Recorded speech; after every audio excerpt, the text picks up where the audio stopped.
Tucked away in the Florida Panhandle, beneath the moss-draped trees of Marianna, lies a place that will completely flip your expectations of what Florida has to offer.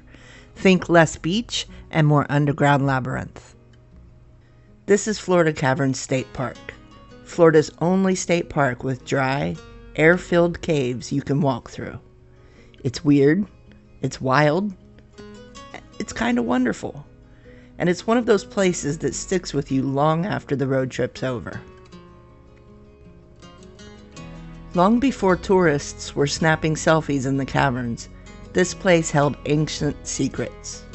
Archaeologists have found pottery shards and even mammoth footprints in these caves, clues to the life that existed here long before European settlers ever touched this soil. According to legend, in 1674, a Spanish friar named Borreda gave a sermon inside one of these caverns. Just imagine that. Sunlight barely reaching the floor, voices echoing off limestone walls, prayers rising up into the dark.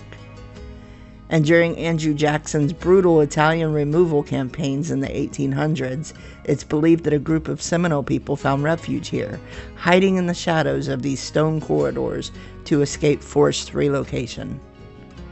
Outlaws, runaways, and teenagers have all taken shelter in these caverns at one time or another.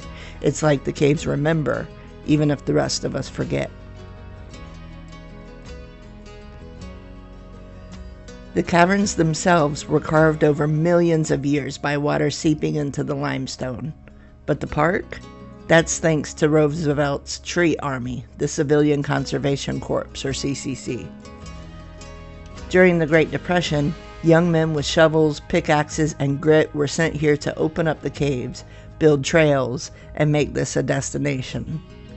They didn't just shape stone, they shaped the future of Florida tourism. One forester put it best in 1934. He said, "Tourists soon tire of the races, nightclubs, and man-made recreation, but if they knew what was hidden in our parks, they'd come by the thousands." He was right. Thanks to the CCC, those same roads, trails, and campgrounds still serve travelers today, nearly a century later.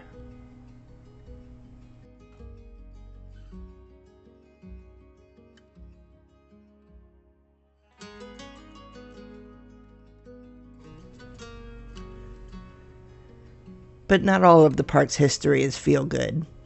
When Florida Caverns opened to the public in the 1930s, it was built exclusively for white visitors. Segregation was baked into its very foundation. Even restrooms were off-limits to black Floridians. It wasn't until the Civil Rights Act of 1964 that these parks were finally desegregated. And while that part of history isn't carved into the cave walls, it's just as important to remember. Today, Florida Caverns is one of the most unique state parks in the country. From hiking and paddling to camping under the stars, it's got something for everyone. But the highlight? That guided cave tour. It lasts about 45 minutes to an hour and takes you past surreal rock formations with names like Bacon Rock, Cathedral Room, and Soda Straw Forest. You're walking through millions of years of Earth's memory. Above ground, there's Blue Hole Spring to swim in, river trails to paddle, and trails where we've spotted deer, tortoises, and even a rattlesnake or two. Murph had a field day with that one.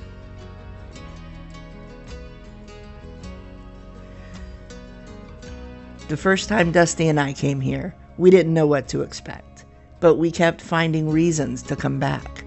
For the hush of the caverns, the early morning light through the trees, the quiet moments by the spring, and the feeling that this place matters.